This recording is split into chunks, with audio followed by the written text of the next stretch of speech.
pals, Nary here from Drake Queen Gaming, just something to me on Twitter, the Gaming Dragon. Today I'm coming back at you to the Let's Play episode of Homecoming, Torihiko's Path. So y'all, before we jump into it, just wanted to let y'all know that our Patreon is now up for as little as $5. Y'all can help support the channel, get some awesome rewards like permanent access to our community Discord server and full access to upcoming Not Safe for Work videos. Anyway, y'all, let's go ahead and jump right back in. Alarm chain, you were up, and let's go. Alright. I cry out as an idea comes to mind. Causing everyone to jump, Tetsuki quickly sits upright. I have an idea. Would it be possible for me to... I pause momentarily, trying to think of how to word my intentions. I've never really been the type to read rulebooks, especially not those concerning anything less than 8,000 yen video game. An 8,000 yen video game. Shield someone? Like, take the damage for them? Shun frowns, realizing where I'm going with this. He places his hands down on the table and leans closer to me. This music's really good. Well, yeah, but you'll take the full damage no matter what. You won't be able to survive the damage. I shake my head and smile. Slowly, I glance down at the dice. The last person to roll this turn will be me, and so far I haven't even been able to take so much as tickle aim on. Maybe taking a killing blow for someone right now is the only way to win this. Fall.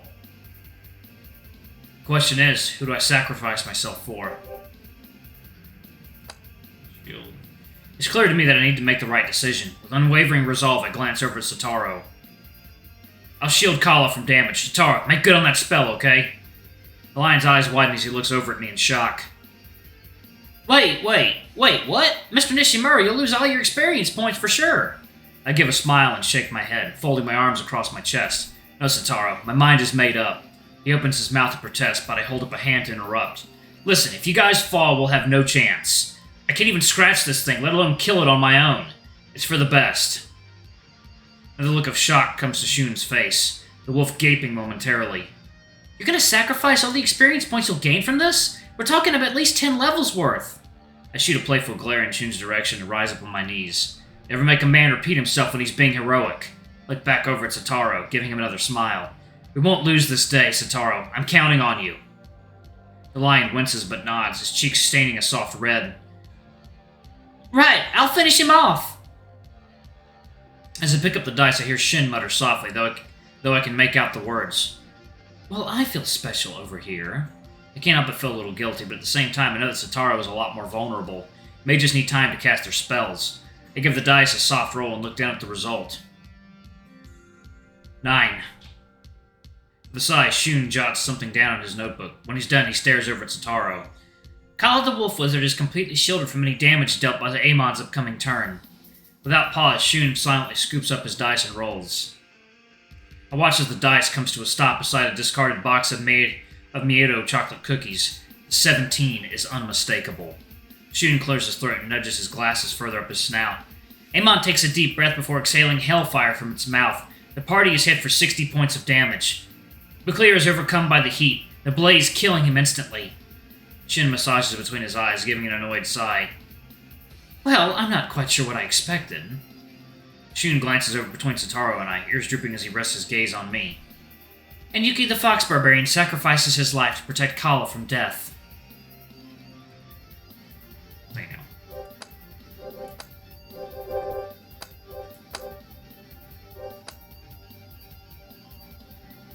Mr. Nishimura, I'll make this up to you.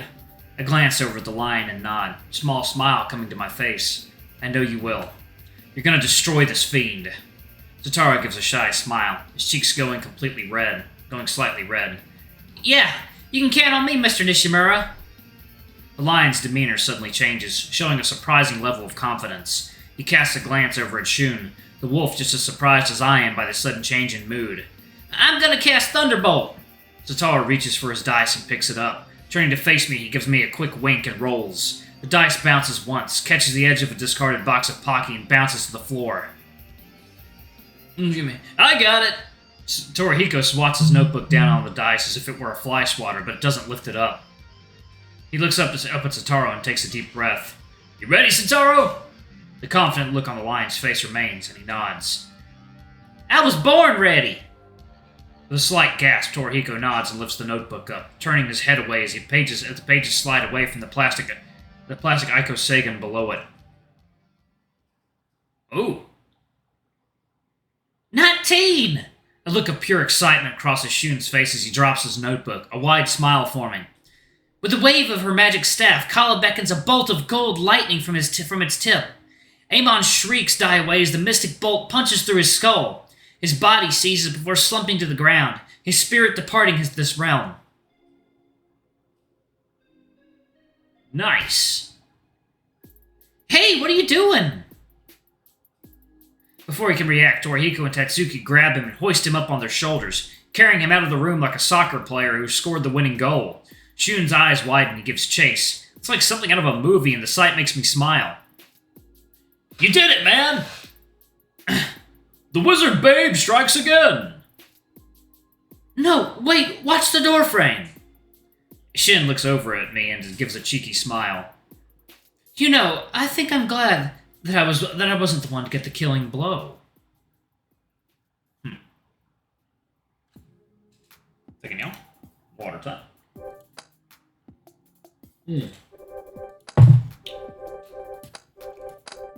I lied, it's coffee. Alright, and so our surviving heroes, Kala the Wizard and Arashi the Rogue, drag themselves back up from Amon's now permanent resting place. The fog over Really has finally lifted. Their fallen comrades in their arms, they stare up at the sky, wondering how long the peace will last. Torihiko gives a wide grin before flashing a wink in Shin's direction. You know the upside to surviving a battle with a god! Shin remains silent and just stares back at him. Well? Shin continues to remain silent, although I can see the cheeky gleam within his eyes. Aw, come on, man! Every medieval fantasy girl will want one of my cubs! The cat glances at me before turning back to face Torihiko. Yes, I'm sure that the rogue that ran and hid will be irresistible. Hey, I still live to tell the tale. That should count for something. The tiger suddenly clears his throat and grins over at me. I'm starting to get a bad feeling about this. You know, I could probably settle for some new armor. Do you mind if I loot your inventory, Yuki? An uneasy feeling comes to me as Shun gives a sudden glare at Torihiko before slapping the table with both hands. Are you kidding me? He's the reason the party won. Plus, he'll still need his gear for next time we play together. Torihiko gives a wide smirk before winking in my direction. Well, it's called role-playing, and Arashi is a rogue. Before I'm able to respond, I hear a sudden laugh. As I look in the direction of its source, I see Shin snickering behind his hand. A rogue you've insisted on playing like a warrior for this entire campaign. Perhaps that's the reason you die so often. An embarrassed expression makes its way to Tora's face, and he rubs the back of his head with a hand. The tiger stares down at the floor. Yeah, but the thievery skills are so boring. Except for mug and loot. Torihiko stares back up at me, all trace of embarrassment gone, replaced with his trademark smile. How about it, Yuki? Want to help me buy my new equipment? As I stare back, a memory of the past flashes through my mind. Torihiko and I, we often shared everything. The thought brings up feelings of nostalgia, and I smile inwardly. Letting Tora take my equipment in this game would be no different. Then again, Shun's words struck a chord with me. What if we could play again before I leave? Take it, you... Hands off, thief. Take it, you scoundrel. Making my decision, I decide to immerse myself into the role. I stare intently into his eyes and pretend that I'm annoyed. As dashing as you are, it seems you'll never be more than a thief. Fine. Take it, you scoundrel. Torihiko gasps, a deep blush painting his cheeks, the tiger shyly glancing away. I grin inwardly, pleased with myself at catching him off guard. Dashing? I mean, yeah. Tora stares back at me, although the blush hasn't faded from his face. I wasn't really gonna take your stuff. I just wanted to see what you'd say, you know? 1 second, y'all. Water time.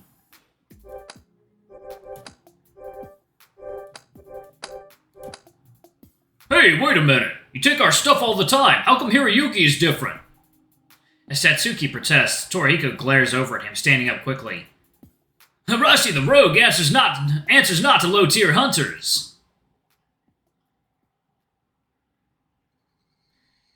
We all spend time taking empty plastic bottles and boxes to the different bins beside the Kadori household.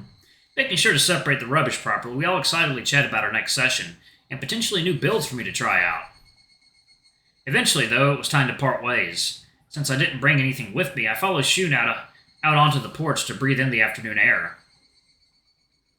That went way too fast. My chest tightens, and I find myself thinking the same thing.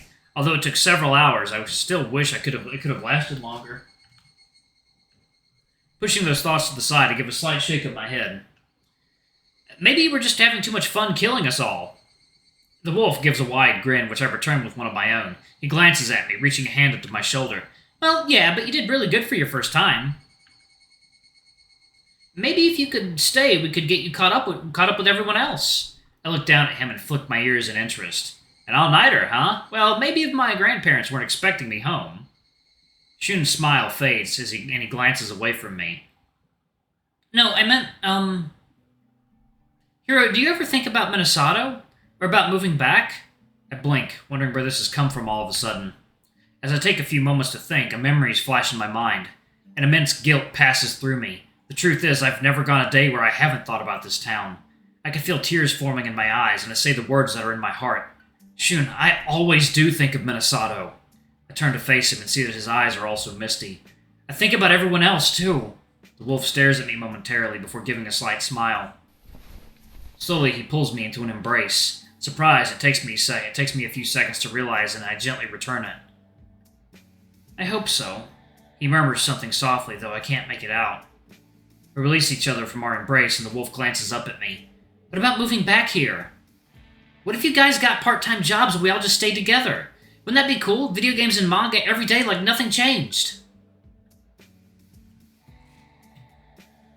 Seems like an important choice. I wonder. I meet his gaze with my own, a wide smile breaking out across my face. That would be a dream come true. Wolf continues to smile happily at me. I know it's just a dumb thought, but I really want to keep you close this time. His smile becomes smaller, his voice softening. He pauses momentarily as if trying to think of the right thing to say.